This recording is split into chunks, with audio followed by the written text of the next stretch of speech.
Assalamualaikum warahmatullahi wabarakatuh. Alhamdulillahirabbil alamin, wassalatu wassalamu ala asrofil anbiya'i wal mursalin wa ala alihi wa ashabihi ajmain. Bapak-bapak, ada ibu-ibu juga yang saya hormati. Mohon maaf saya duduk di atas, soalnya saya kayaknya masih muda soalnya, jadi nggak enak sama bapak-bapak yang, mohon maaf ya bapak-bapak, ibu-ibu. Oke, perkenalkan saya Tarmidi. Saya sehari-hari bekerja sebagai dosen di Fakultas Psikologi di USU. Ya, saya dosen sejak 2005, baru 18 tahun lah kira-kira. Masih baru. Mungkin bapak-bapak mungkin bekerjanya udah banyak lebih lama. Oke, jadi kita hari ini, Bapak Ibu, mohon maaf juga, saya bukan bermaksud mengajari bagaimana mendidik anak di era 5.0 ini, karena saya yakin juga bapak-bapak, ibu-ibu lebih berpengalaman dari saya untuk itu. Tapi kita sharing saja nanti, ya. Saya paling, kalau pengalaman saya sebagai psikolog, ya, kemudian pengalaman saya sebagai orang tua dari alhamdulillah 4 orang anak. Paling besar saat ini baru kelas 3 SMA. Paling kecil masih ada kecil-kecil banyak. Ada 3 orang dekat-dekat rapat-rapat dari umur 7, 6, 5. Jauh jaraknya. Okay. Jadi sebelum kita mulai kajian, ini kajiannya agak ini Bapak Ibu, biasa mungkin kajiannya agak agama, ini agak ini sedikit umum sedikit, cuman kita kaitkan sama agama, sama Islam. Nah, ini nanti saya begini Bapak Ibu, saya nanti akan nyampaikan sedikit saja beberapa untuk pancingan kita berdiskusi. Nanti saya berharap Bapak Ibu kita berdiskusi saja lebih enak ya, daripada nanti saya kayak kuliah nanti jadi yang nggak enak jadinya. Oke, kita mulai bisa ya Bapak Ibu ya. Oke, bismillah. Oke. Nah, sebelum kita bahas apa sih sebenarnya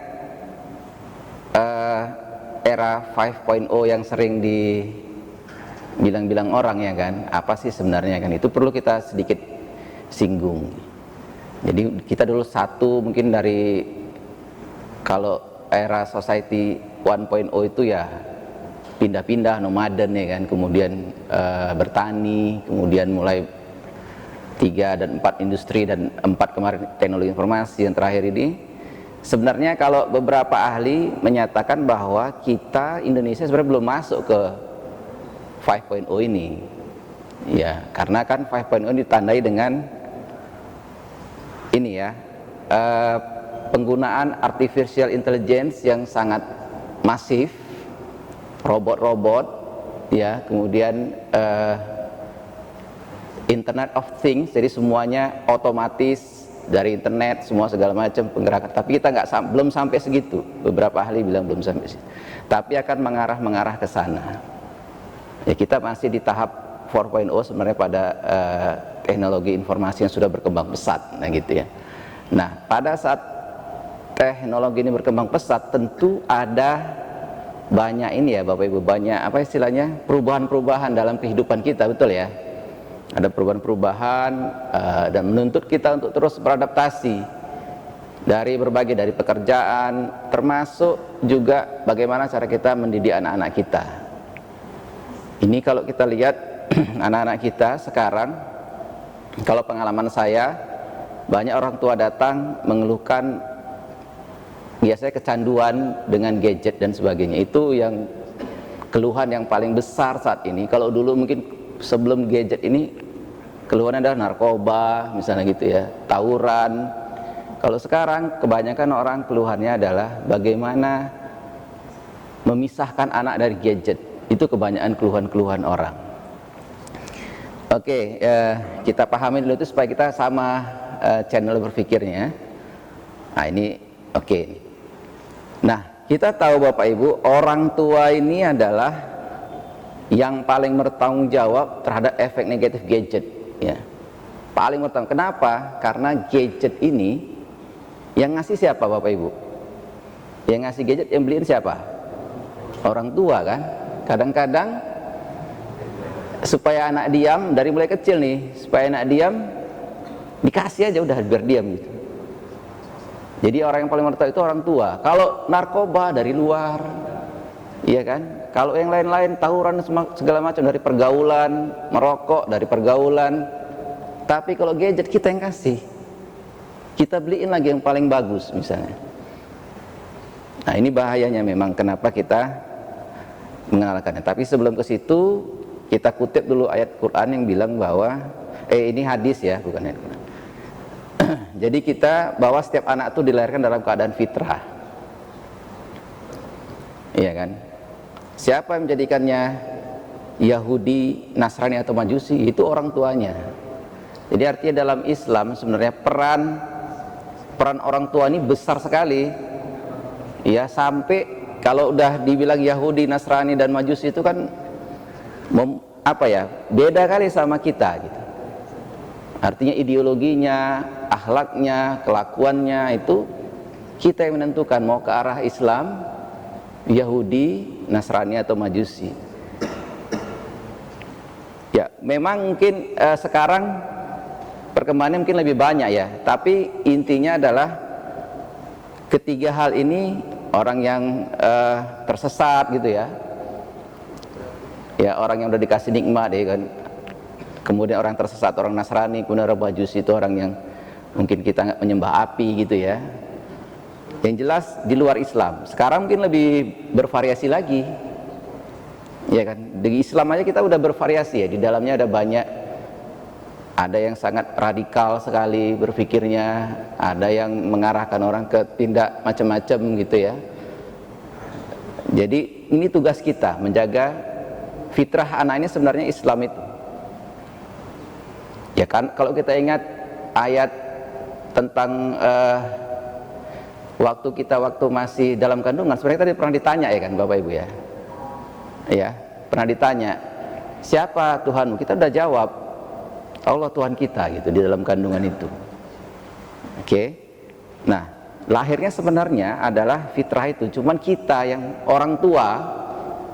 Kenapa orang tua? Karena yang paling dekat sama anak pertama kali ketemu itu orang tua. Makanya kita disarankan waktu anak baru lahir diazankan, dikomahkan. Kenapa? Supaya kata-kata yang pertama didengar oleh anak itu adalah zikrullah gitu ya. Zikir tentang Allah gitu ya, tentang keesaan Allah, tentang ya itu semua untuk ngajarin tauhidnya. Itu bukti juga bahwa yang pertama kali harus kita ajarkan sama anak-anak adalah tauhidnya itu. Nah, kira-kira gitu. Lanjut. Nah, ini kalau fitrah, mengambil tadi ayat hadis tadi. Jadi anak ini bisa membawa ke ketakwaan ya. Jadi kalau kita lihat di surah Al-Furqan itu ada doa ya, Rabbana hablana min azwajina, mungkin sering kita dengar ya, wa dzurriyyatina qurratu a'yun. Jadi qurratu a'yun waj'alna lil muttaqina imama, kan kata gitu ya. Jadikanlah ya Allah Tuhan kami, jadikanlah azwajina, pasangan-pasangan kami, istri-istri kami. Kemudian wa dzurriyyatina, zuriat itu kan keturunan ya, zuriat keturunan kami, qurratu a'yun sebagai pandangan mata ya, perhiasan pandangan mata gitu ya. Waja'alna lil muttaqin, dan jadikanlah kami orang-orang yang takwa ya. Jadi takwa, jadi bisa membawa ke ketakwaan sebenarnya kalau kita mendidik anak kita dengan benar, dengan baik. Kita harus paham juga anak-anak inilah nanti yang membuat Islam ini tetap ada. Kalau kita nggak ajarkan Islam sama anak-anak kita, Islam ini lama-lama bisa habis. Islam ini kan dengan dakwah yang hidupnya. Kalau kita nggak dakwahkan Islam sama anak kita, nggak ajarkan Islam sama anak kita, lama-lama habis. Mungkin nggak habis awalnya, asing nanti lama-lama. Kalau pengalaman saya selama saya tinggal di Inggris itu anak-anak di sana anak-anak Islam di sana kan nggak dapat paparan Islam yang seperti di sini ya. Paling paparan Islamnya misalnya seminggu sekali pengajian. Adalah sekolah minggu yang disamakan. Kalau dulu kan sekolah minggu sebenarnya di gereja kan. Kami buat kegiatan di sana, ada sekolah minggu juga cuman untuk khusus belajar Islam. Anak-anak, cuman masalahnya nanti anak kita puasa, orang lain tak puasa. Ya orang tak puasa lama-lama dia kan ngikut, ngapain aku puasa? Atau sekolahnya Bapak Ibu di sana ngelarang ya. Ini pengalaman sedikit anak saya waktu sekolah itu ya nggak boleh puasa, padahal udah kelas 4 SD. Kalau di sini kan kita masih TK pun kita ajarin puasa, kelas 1, kelas 2 kita ajarin puasa, bahkan udah bisa sampai full ya kan. Tapi di sana kami harus tetap bawakan makan siangnya. Nggak boleh kalau anak SD itu nggak dikasih makan. Ya terpaksa puasanya setengah hari. Padahal kelas 4, hampir kelas 5 SD, kelas 5. Kalau di sini kan segitu udah full puasa, 30 hari pun mungkin udah full gitu kan. Nah begitulah Bapak Ibu, lama-lama bisa hilang dia kebiasaan-kebiasaan itu. Dia pun nggak pernah dengar, nggak dapat suasana keagamaan, keislaman yang kuat, lama-lama hilang. Nah itulah fitrah anak kita tuh ya. Jadi kalau kita nggak lanjutkan dia, kasih dia Islam yang kuat, dia akan hilang lama-lama. Oke, kemudian anak juga disebutkan di surah Al-Kahfi itu adalah kebanggaan kita. Dibilang di situ surah Al-Kahfi, al-malu wal banu zinatu hayatud dunya kan gitu ya. Al-mal itu harta, wal banu anak-anak itu zinatu hayatud dunya. Zinatu itu perhiasan dunia ya kan, perhiasan dunia, kebanggaan kita sering bangga, maka kita sering alamiah, kita sering cerita anak kita tentang kepada orang lain kan. Oh anak saya di sini, sekarang sedang kuliah di sini, sekarang sekolah di sini, anak saya prestasi yang suka itu. Biasa kalau ketemu, apalagi ibu-ibu misalnya ngumpul tuh bicarain anaknya, banggain anaknya, jadi kebanggaan memang. Tapi ingat, dia juga fitnah. Fitnah itu apa? Fitnah itu artinya trial ya, trial atau cobaan. Dibilang juga bahwa wa'lamu annama amwalukum, amwal kamu, apa tadi, harta mal, wa auladukum itu fitnah. Ya, harta dan anak-anak kita itu fitnah. Fitnah itu maksudnya ya ujian. Kita bisa nggak melewati ujian itu ya. Kemudian bisa jadi juga anak kita jadi musuh kita sendiri.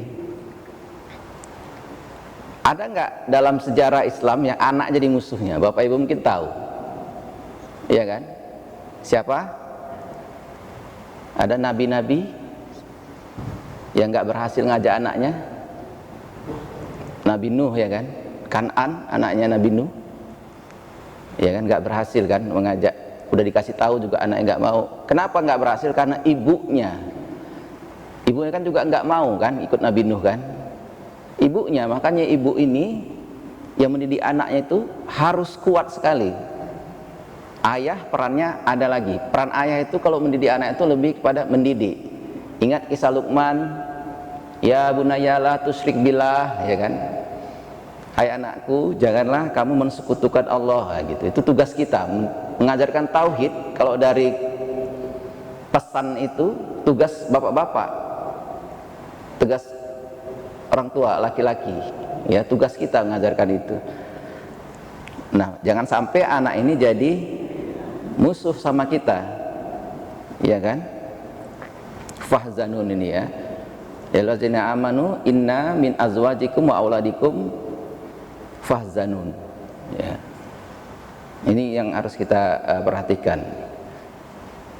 Nah, sekarang supaya anak kita jadi anak yang baik, yang punya akhlak yang mulia, apalagi di situasi yang sekarang ini, itu kita sebagai orang tua itu harus siap juga. Karena kita tahu bahwa pernah nggak Bapak Ibu, kalau Bapak Ibu kalau jadi pegawai bea cukai ada sekolahnya nggak? Ada kan? Gimana caranya ngecek dokumen-dokumen kepabeanan misalnya gitu ya? Ada sekolahnya. Kalau jadi orang tua, Bapak Ibu pernah sekolah nggak? untuk kerja yang sampai maksimal berapa tahun sekarang? 65 tahun misalnya, pejabat fungsional utama kan 65 tahun sekarang ya, boleh. Sampai 65 tahun kita itu sekolah. Cuman yang sampai seumur hidupnya kita nggak pernah sekolah. Sekolah jadi orang tua pernah nggak Bapak Ibu? Nggak pernah sama sekali kita sekolah khusus orang tua tuh nggak pernah. Padahal sehari-hari kita ketemu sama anak kita gitu ya, nggak pernah ada sekolahnya. Makanya macam-macam cara mendidik anaknya ya. Maka kesiapan orang tua itu harus dilihat dari kesiapan emosional ya, emosinya harus siap, karena ketika mendidik anak mungkin anak-anak kita marah, nangis ya, macam-macam permintaannya, itu emosi kita kadang-kadang teradu-adu juga. Jadi kita harus siap secara emosi untuk menjadi orang tua ya. Itu yang pertama. Kemudian sosial, kalau kita jadi orang tua, kehidupan sosial kita udah sedikit terbatas, nggak seperti kita waktu zaman lajang-lajang dulu, pulang suka-suka hati, berkawan kesana kemari suka hati ya kan. Udah nggak bisa lagi, udah ditelepon ya kan, kemana Pak, mana Bi, kok belum pulang, macam-macam, nggak bisa lagi, agak terbatas. Jadi harus siap kita secara sosial, agak terbatas hubungan sosial kita sama orang lain, nggak sebebas kita dulu waktu masih sebelum menikah, apalagi sudah punya anak gitu ya. Apalagi kalau anaknya banyak macam saya ya kan, lebih repot lagi ya kan. Belum lagi punya tingkah anak yang macam-macam, ada 4 anak 4 tingkahnya Bapak Ibu ya kan. Apalagi yang orang tua yang punya banyak anak, lebih dari itu 10 anak 10 tingkahnya. Artinya memang kita harus jago secara emosional, kesiapannya, kemudian sosialnya juga. Kemudian kesiapan intelektual ini perlu juga. Kita harus cari tahu bagaimana mendidik anak yang bagus ya kan, bagaimana jadi anak yang beriman, anak yang soleh, anak yang cerdas. Harus punya itu, artinya harus belajar kesiapan intelektual. Jangan kita ngandalin apa yang selama ini kita dapatkan saja ya kan. Kita kan cenderung gitu, dapat apa yang ada, biasa gitu, kita lihat orang tua kita terapkan lagi begitu, berulang. Atau paling enggak, saya enggak mau seperti orang tua saya dulu diginikan, paling begitu ya. Jadi enggak ada, jadi memang rata-rata orang akan mengikuti pola asuh dia bagaimana dulu di asuh sama orang tuanya, rata-rata begitu. Makanya kita harus siap secara intelektual, cari tahu bagaimana anak pada usia segini, apa yang harus dikasih, misalnya seperti itu. Bagaimana kalau dari kecil mainannya seperti apa, itu harus tahu juga ya. Cara kita ngelola anak kita supaya jangan terjerumus ke hal-hal yang negatif, semua harus kita tahu, harus kita cari tahu, karena itu tanggung jawab kita. Tadi pertamanya tanggung jawab kita. Kemudian kesiapan fisik, fisik kita juga harus kuat jadi orang tua. Mungkin kalau terutama ketika baru-baru lahir anak ya, kadang-kadang kita bangun tengah malam, dibangunin, mungkin istri kita sedang sudah capek ngurusinnya, kita paksa bangun juga. Nah itu juga harus kita pikirkan. Jadi kesiapan orang tua fisik juga ada, ngantarkan anak ke sana kemari ya, di sela-sela kesibukan bapak ibu kerja dan sebagainya.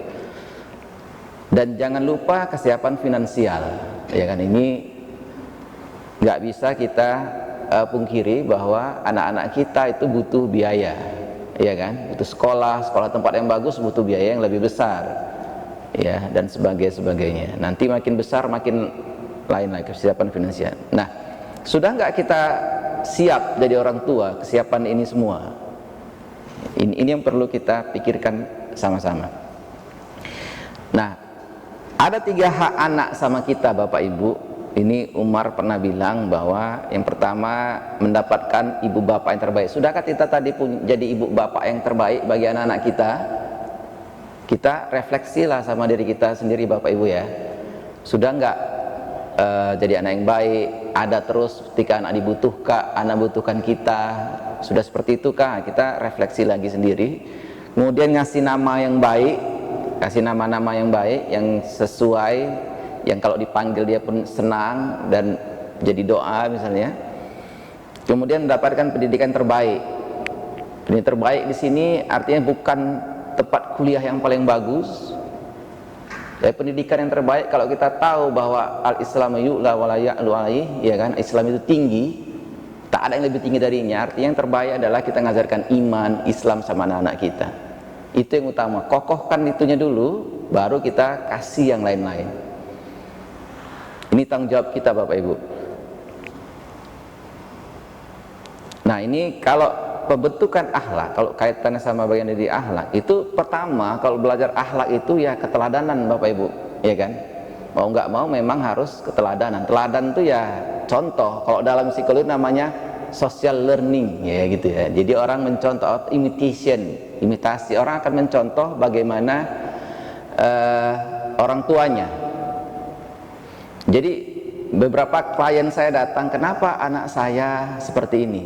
Kalau saya bilangnya ya, misalnya suka teriak, suka ngomongnya nggak benar, atau suka itu dari mana dia lihat? Yang pertama dia lihat adalah contoh pertama dia lihat itu kita, orang tuanya. Bisa nggak dia misalnya ngelola emosi dengan baik, itu dilihatnya kita. Contohnya, bagaimana berteman, bagaimana menyapa orang, bagaimana melayani tamu, bagaimana berbicara dengan orang, itu gayanya, gaya kita yang ditirunya Bapak Ibu. Makanya kadang-kadang kalau anak-anak itu via telepon ya, kok mirip ya sama suara ayahnya, suara ibunya misalnya gitu. Kalau kadang-kadang gitu, kayak suara, kalau kita misalnya nelfon ke teman kita lah ya, misalnya ngangkat anaknya, agak mirip kadang-kadang suaranya. Intonasinya tanpa sadar, intonasinya pun mirip sama kita. Gaya bicaranya mirip sama kita tanpa kita sadari. Artinya apa? Dia mencontoh, baik sadar maupun tidak sadar. Ya, kemudian mulai ngajarin ada saat-saat kita harus ngajarin, kemudian juga pembiasaan. Ya, kalau dalam yang biasakan dia sholat, biasakan dia belajar, biasakan dia berkata baik dan sebagainya, kemudian ngasih motivasi. Ada saat-saat Bapak Ibu kalau kita nggak tahu bagaimana motivasi anak, nggak tahu apa yang ke depan seperti apa, macam mana kita bisa memberikan motivasi dan pengajaran itu, ya kan? Paling nanti kasih ke guru, ya bagus kalau guru yang dapatnya bagus ya, yang pas gitu ya. Kadang-kadang kita perlu ngasih reward and punishment juga, ya. Sanksinya ada sanksi, ada ancaman, ada rewardnya juga, gitu ya. Kita kasih hadiah supaya memperkuat perilaku baik-baiknya. Baik Bapak Ibu, saya kira itu aja pengantar dari saya. Kita boleh berdiskusi lah, silakan Bapak, saya kembalikan dulu. Baiklah, kepada para jemaah sekalian, apakah ada yang ingin bertanya? Sesi diskusi itu telah dibuka. Kalau masalah orang tua harusnya banyak ini, karena rata-rata kayaknya udah orang tua ya. Boleh, silakan Bapak Ibu. Baik Pak, kita jawab dulu pertanyaan ini secara online. Oke, siap. Yang pertama itu, kita menginginkan anak yang pandai dan berakhlak mulia. Bagaimana dalam penerapannya? Apakah mendapatkan sekolah umum di mana kurang menarik pendidikan agamanya, atau sekolah agama sementara banyak sekolah yang memiliki kualitas yang sebanding di dua materi tersebut? Dan bagaimana kiat itu bagi orang tua untuk dapat mendidik anak agar sebanding antara kecerdasan intelektual dan akhlaknya? Oh, mantap kali pertanyaannya ya, lengkap sekali. Oke, Bapak Ibu ingat tadi memberikan pendidikan yang baik itu tugas kita. Jadi mana yang dipilih? Begini kira-kira Bapak Ibu. Ingat tugas utama kita ngajarin iman itu, la tusyrik billah tadi, itu tugas kita, bukan tugas guru. Kalau kita yakin bisa ngajarin anak kita bertauhid sama Allah, tahu agama ini, yang pertama kita yang ngajarin. Di sekolah umum nggak ada masalah, sekolah umum ya, dia belajar skill-skill yang umum ya gitu ya, nggak ada masalah. Kalau kita bisa ngajarin, itu tanggung jawab kita, bukan tanggung jawab guru ya. Jadi kalau kita yakin bisa, kita yang ngajarin. Dan juga Bapak Ibu, kalaupun kita nggak bisa, ajarin hal-hal kecil-kecil dulu agama ini. Apa? Sholat kita ajarin, nggak bacaannya full, paling gerakan-gerakannya. Kalau bisa kita ngajari pertama sholat, ngajarin ikro itu, alif bata itu, kalau bisa kita yang ngajarin pertama kali, baru kasih ke guru. Ambil kesempatan itu Bapak Ibu, itu amal jariah loh, iya kan?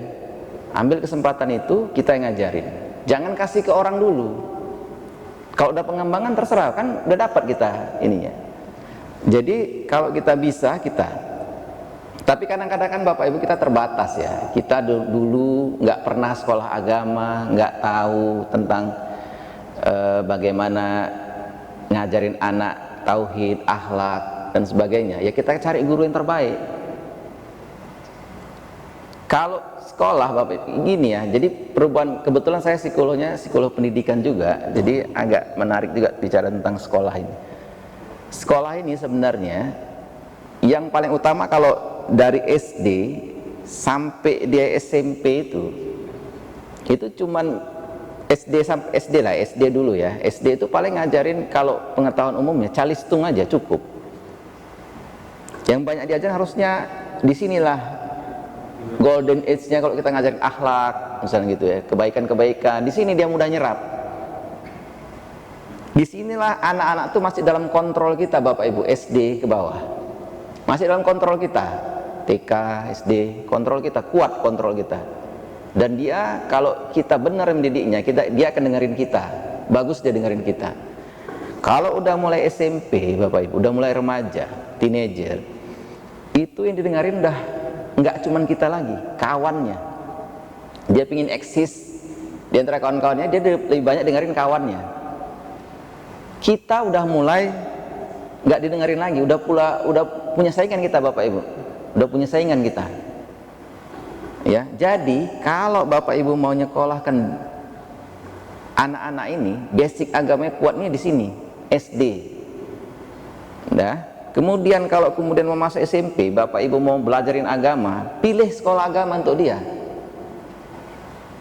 Karena kalau saya gini ya, kalau sepengalaman saya misalnya, saya belajar sekolah umum kebanyakan, SD sekolah umum, SMP lah paling saya madrasah sanawiyah, kemudian SMA biasa, SMA negeri biasa, kuliah Ini yang saya pelajari di SMA, di SMP itu nggak ada saya pelajari lagi sekarang.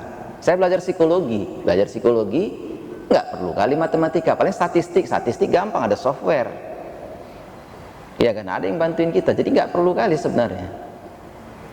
Ya, kalau saya pendidikan ideal itu, setelah saya banyak baca, saya banyak merenung, ketika saya banyak baca tentang ilmu pendidikan, memang harus agama harus kuat, pondasinya itu. Kalau yang umum tuh bisa nanti, bisa sendiri, iya kan, bisa sendiri, bisa diajarin macam-macam. Tapi kalau pondasinya udah kuat, udah enak kita. Kalau pondasi udah kuat, anak-anak ini Bu, ketemu masalah nanti di tengah jalan, dia tahu tempat kembali. Nah, kalau kita nggak punya dasar agama yang kuat, dia nanti berbuat macam-macam sepanjang hidupnya, dia nggak tahu tempat kembali, mana sebenarnya tempat kembalinya, nggak tahu dia. Jadi kalau kita nggak bisa, kasih guru yang bagus, sekolah yang bagus, guru-guru yang bagus, yang pas guru-gurunya. Nah, itu mungkin yang bisa saya jawab. Terima kasih.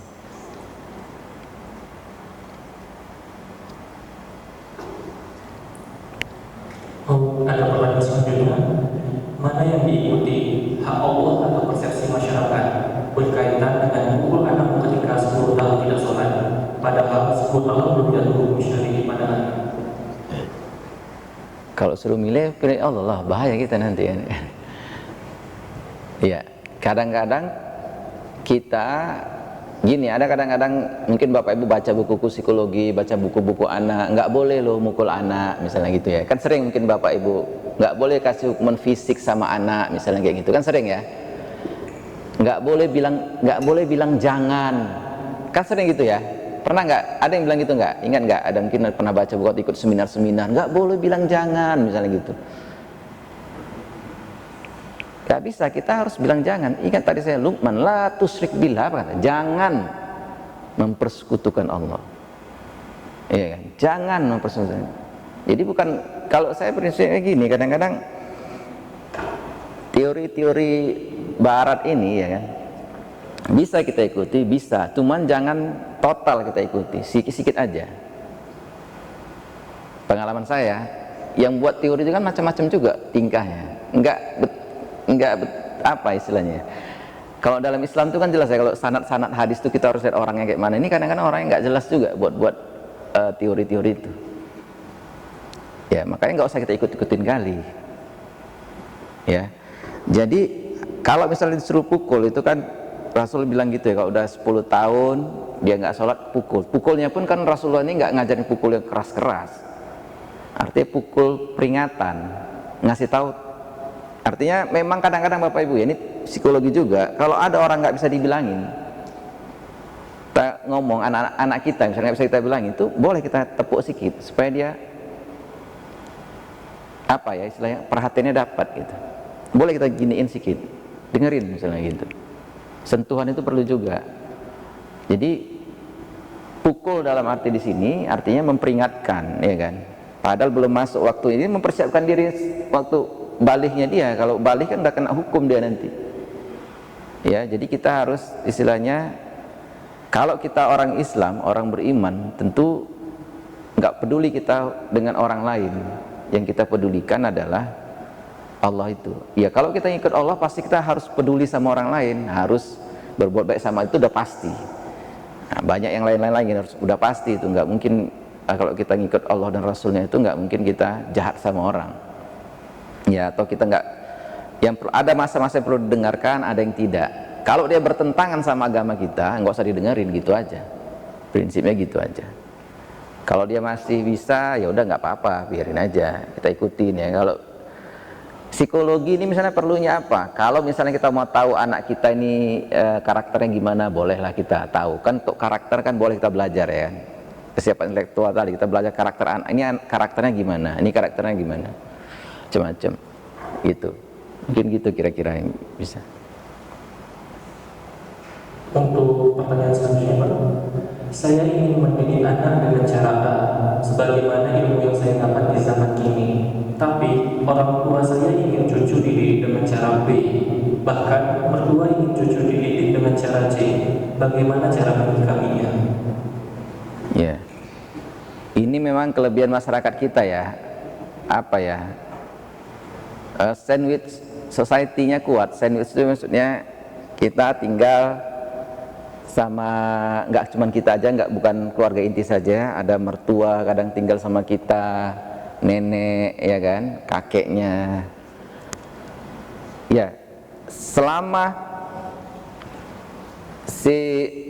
yang penting gini Bapak Ibu, ini kunci dari mendidik anak ya, menurut teori lah ya, dan ini harus dipraktekkan juga. Harus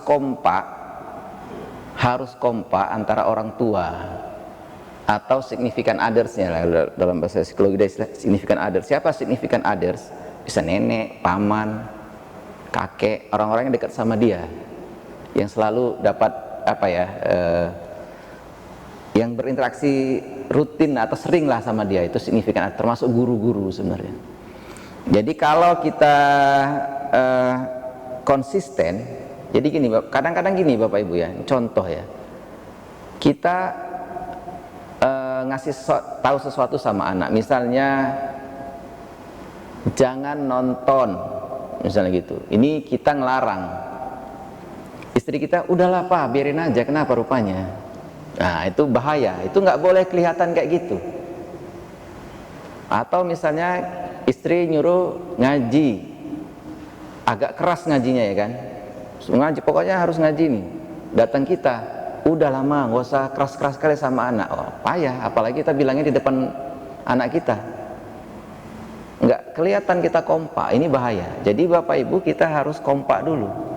Termasuk juga sama nenek kakek. Nenek kakek ini kadang-kadang agak repot juga ya kan. Maka sebenarnya harus komunikasi itu sebenarnya. Kalau dia tinggal sama nenek kakek satu rumah itu harus komunikasi. Mana yang harus sama, mana yang boleh longgar, mana yang ini repot juga ini kadang-kadang. Karena nenek itu kecenderungannya kan sayangnya sama cucu berlebihan, bahkan lebih sayang cucu ketimbang sama anaknya waktu itu. Kenapa? Waktu dia lebih banyak ya kan, jadi dia kepingin membuat cucunya itu senang terus. Nah ini bahaya sebenarnya kalau nggak kita komunikasikan. Kita sebagai orang tuanya harus duduk bareng itu sebenarnya. Kayak mana nih ngarah ini? Kasih tahu ke nenek. Jadi nggak boleh kita diamin aja, itulah ke nenek ini kalau sama nenek. Kita sampaikan juga sama nenek atau kakek itu bagaimana kita maunya anak ini. Mana yang boleh, kasih rambu-rambu juga. Walaupun ini nggak gampang sebenarnya, cuman memang harus dikomunikasikan. Agak payah memang, apalagi orang tua kita ya kan. Kita kasih tahu macam betul aja kau dulu awak yang macam-macam lah. Kalau orang tua kan gitu bawaannya. Nah, gitu kira-kira yang bisa saya jawab. Baik Pak, ada pertanyaan selanjutnya. Kegiatan-kegiatan apa saja yang bisa dilakukan untuk menjauhkan anak dari gadget? Gadget ya. Jadi gadget ini emang jadi masalah sekali ya sekarang ini. Seperti saya bilang tadi, sebenarnya yang buat paling masalah itu kita yang buatnya jadi masalah. Pertama-tama kita kasih supaya dia diam, kita kasih ya kan, kasih main game, kasih gadget dan sebagainya ya kan.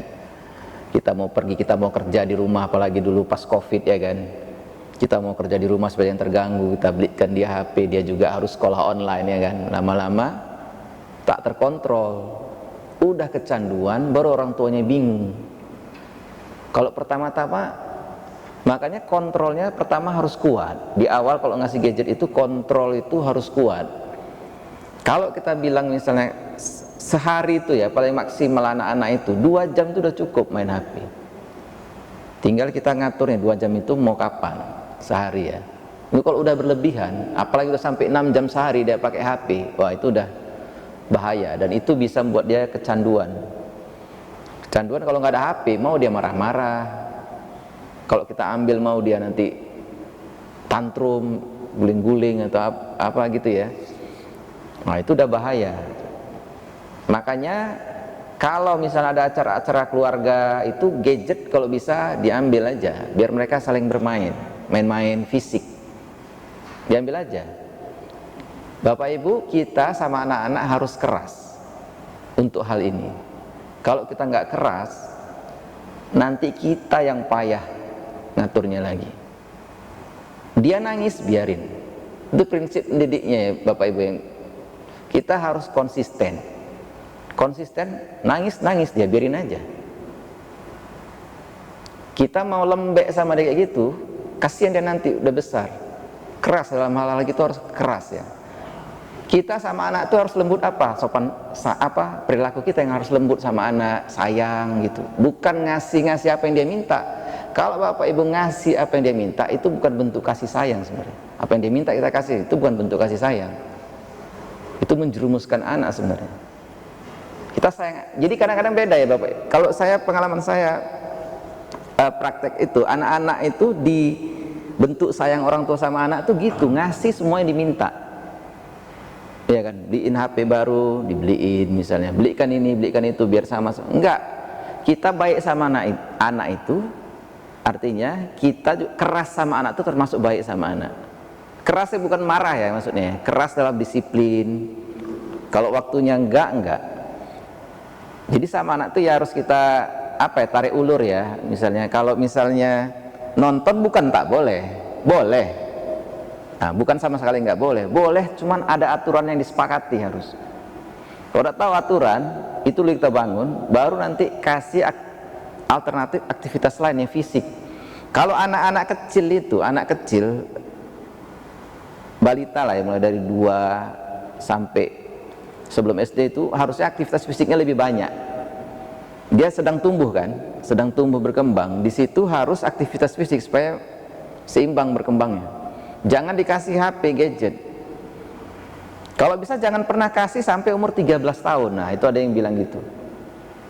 Jangan pernah kasih sampai umur 13 tahun. Kalau anak saya udah berapa? Hampir 17 tahun, nggak ada saya kasih. Yang dia punya ya. Yang dia punya itu nggak ada.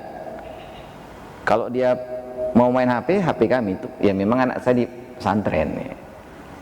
Itu masih bisa dikontrol. Cuman ada juga dia pesantren anaknya dikasih juga HP waktu pulang untuk dia. Kalau kami udah sepakat kalau dia belum bisa menghasilkan uang sendiri, nggak usah dibelikan HP. kecuali yang tidak kuliah, misalnya perlu apa segala macam bisa, udah bisa bertanggung jawab. Kalau anak-anak ini bapak, kalau udah kita kasih umur kecil, kita kasih HP, dia malas bergerak, malas beraktivitas, ketemu nanti keluarga datang sama-sama main HP, semua tunduk semua.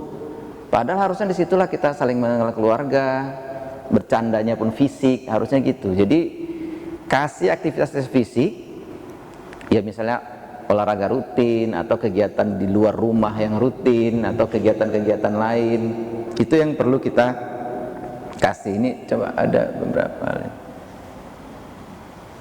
Nah ini ya HP. Ini mungkin bisa kita. Jadi yang pertama bisa kita, anak boleh miliki HP sendiri umur 13 itu hilang ya, umur 13 tahun. 13 tahun artinya udah SMP lah ya. Itu pun dikontrol Bapak Ibu. Kalau kita kan masih 2 tahun belum kita belikan ya kan. Ini kalau bisa jangan. Dia pakai HP kita aja, atau kalaupun dikasih, kalaupun memang mau dikasih kali, kontrol, harus kuat. Kalau udah waktunya kita ambil, dia nangis biarin, harus tega untuk hal ini. Ya, kemudian apalagi buat aturan, kapan boleh main HP, kapan tidak. Dan itu dia kalau udah bisa diajak, disepakati sama dia kalau bisa, dia memutuskan juga ikut. Ya bukan dari kita aja. Batasi beli uang untuk beli data. Ya kalau sekarang kan wifi di rumah jalan terus ya kan. Nah batasi waktunya. Atau kalau di luar dia batasi beli kuotanya itu. Kemudian kalau dia bentuknya komputer gitu ya, itu kalau usahakan taruh komputernya itu Bapak Ibu di tempat terbuka, jangan di kamar. Kalau bisa jangan ada TV di kamar, jangan ada komputer di kamar. Kalau dia mau main komputer itu tempat terbuka di ruang yang kita sering lewat juga. Kenapa? Itu kontrol kita juga, kontrol sosial kita juga. Dia buka apa? Kalau kita di kamar dia, wah gawat. Dia bisa, kita tahu akses internet itu bisa sampai ruang-ruang kamar anak-anak kita kan, susah kontrolnya. Ya, ingatkan untuk selalu menjaga adab. Ya, iya kadang-kadang di ini medsos ya kalau untuk medsos. Kemudian berikan data, itu lain hal lagi. Oke, saya kira itu dulu untuk menjawab pertanyaan tadi. Terima kasih. Satu pertanyaan lagi Pak. Bisakah diberikan tips untuk tips parenting bagaimana mendidik anak bagi orang tua yang bekerja di luar kota, yang keseringan keluar kota sehingga dia menunjukkan. Nah, apakah kedepannya anaknya itu ada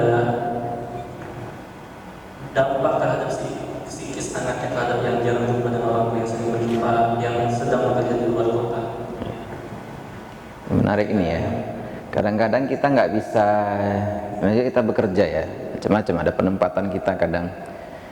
Ya kayak mungkin bapak-bapak di sini, mungkin ada yang dari luar kota kali ya, banyak ya, ditempatkan di sini ya kan. Mungkin sebenarnya kampungnya mungkin di Padang, Pekanbaru, Jakarta, harus di sini. Macam-macam sebenarnya cara orang, intinya begini, kita hadir, maksudnya hadir itu, kalau kita nggak bisa hadir fisik, kalau sekarang kan udah enak ya, ada video call, itu rutinkan aja Bapak Ibu, rutinkan. Kemudian kalau kita pulang, bawa oleh-oleh yang membuat dia ingat sama kita, ya nggak harus yang mahal-mahal, nggak harus yang wah, cuman buat dia ingat sama kita. Karena kalau udah anak-anak ini Bapak Ibu, kalau udah lebih dari, mungkin kalau cuma 2 minggu, 3 minggu masih ini ya, masih boleh lah. Cuman kalau udah lebih dari 6 bulan tuh biasa, apalagi anak kecil itu pun kadang-kadang lupa deh sama kita. Kita datang pun dia ragu, dia memeluk kita. Pasti gitu kalau anak kecil, biasa anak 2 tahun, 3 tahun. Kalau udah besar, udah bisa dikasih tahu bahwa orang tuanya keluar kota dan sebagainya, itu masih bisa kita kasih tahu. Bekerja, kalau anak kecil kan nggak tahu dia kerja itu kayak mana. Yang penting dia, anak kecil ini Bapak Ibu, dia tahu kita sayang kita sayang atau enggak sama dia itu dari waktunya, waktu yang kita sediakan untuk dia. Jadi kalau dia main-main kita temenin, dia kemana-mana kita temenin, kita antar sekolah, itulah bentuk sayang sama dia. Dia nggak tahu itu yang lain. Nah, dibelikan hadiah kecil-kecil ya boleh gitu. Bagi orang-orang tua yang jauh ya tetap ini ya istilahnya waktu ketika pulang quality time-nya itu harus betul-betul dijaga ya. Maksudnya betul fokus gitu. Jangan kita kerja keluar kota jauh-jauh pulang pun asik main HP juga ya kan, kitanya yang tengok asik berhubungan juga sama orang yang jauh kerja itu, ya itu repot lah. Jadi harus fokus kita. Disitulah saat-saat kita membangun emotional bonding ya, keterikatan emosional sama anak tuh di situ, waktu bersama anak. Kalau prinsip saya gini, saya pakai HP, begitu anak saya datang saya letakkan HP saya peluk, gitu aja. Datang dia sama kita, dia naik kita, taruh HP, otomatis saya taruh HP gitu. Itu yang saya jaga kalau sama saya. Jadi boleh aja main HP, tiba-tiba dia datang, udah diajak ngobrol, stop dulu. Biasakan aja gitu, nggak apa-apa, stop aja. Ya kan? Karena nggak penting juga kita lihat-lihat kan, kecuali memang penting. Kalau penting kan kita bisa cepat gitu. Gitu prinsipnya. Jadi ketika pulang hadir kita betul-betul sama dia, ketika jauh tetap komunikasi yang bagus. Kalau pulang usahakan ajarin hal-hal yang penting-penting gitu ya, terutama agama. Itu ambil poin-poin itu, karena itu kalau kita udah meninggal ya kan, cuman 3 yang kita tinggalin ya kan, anak yang soleh, ilmu yang bermanfaat, sedekah jariyah. Anak yang soleh ini siapa? Ya kita lah. Kalau dia nggak kita didik anak soleh, siapa yang doain kita? Iya kan? Apalagi zamannya nanti udah lebih canggih daripada kayak gini ya kan, lebih bahaya lagi. Jadi memang ya itulah, agama itu, dasar-dasar agama itu harus kuat sekali, tancapnya kokoh sama dia, baru dia bisa kemana-mana gitu. Kalau enggak bahaya gitu. Mungkin yang bisa saya jawab. Baiklah, kepada para jemaah, apakah masih ada yang ingin ditanyakan? Karena kita masih memiliki beberapa waktu yang tersisa. Nah ini misalnya saya tambahin tadi, misal agar anak nggak kecanduan HP ya, misalnya ya. Yang pertama kita bisa ajak anak untuk menumbuhkan ide gagasan. Ini yang saya lakukan ya, misalnya dengan anak-anak. HP tetap dibatasi, nggak bisa. Pakai waktu Bapak Ibu, kasih waktu. Kasih waktu gimana? Kasih alarm. Kasih alarm, betul-betul kita kasih. Pas udah habis, nggak ada cerita. Atau kalau mau nambah, oke, nambah 5 menit lagi ya. Udah, ngulurnya sekali aja untuk negosiasi sedikit, boleh 5 menit. Udah itu ambil, harus diambil. Dia nangis, biarin. Harus tega. Kita harus, kalau kita buat dia ketawa-ketawa terus sekarang, nanti dia nangis sudah besar. Nah, kira-kira gitu prinsipnya. Jadi jangan dikasih, pokoknya jangan menyenang-menyenangkan terus gitu ya. Ambil ya. Jadi yang saya lakukan paling ajak dia menggambar, ya kan, mewarnai, kemudian ajak dia ngobrol-ngobrol, dia cerita lucu-lucu sama anak-anak itu. Nah, atau suruh dia main-main keluar sama tetangga. Cuman kan beda-beda ya kondisi lingkungan rumah kita. Ada yang kita bisa ngelepasin anak kita gitu ya. Ada yang nggak bisa lingkungannya. Ya kalau nggak bisa, kita bisa buat aktivitas lain lah. Aktivitas lain yang selain, supaya jangan terpaku sama gadget gitu. Kemudian apa? Ajak anak untuk olahraga tadi ya. Kemudian fasilitasi anak untuk ikuti klub-klub yang mereka sukai ya. Klub-klub lain selain yang jangan pakai itu. Jangan nanti dia ikut klub yang pakai HP lagi, repot juga kita. Kemudian ajak untuk wisata ya, atau bawa keluar ya, atau sediakan juga buku-buku bacaan. Anak-anak ini kadang-kadang Bapak Ibu, rasa curiosity-nya itu, ingin tahunya itu tinggi juga. Jadi kita kasih buku-buku yang menarik, kalau sesuaikan sama usianya. Anak-anak, kalau bayi itu ada juga buku-buku yang cuman gambarnya 1 biji aja gitu. Ada juga buku-buku yang kecil-kecil gitu ya. Jadi harus banyak alternatif-alternatif yang kita buat, jangan fokus di situ, ya. Nah, itu mungkin yang tambahan sedikit. Baiklah, masih apa masalah yang dipertanyakan kepada para jemaah sekalian? Jika tidak ada, mari kita tutup sesi diskusi kita saat ini. Alhamdulillah.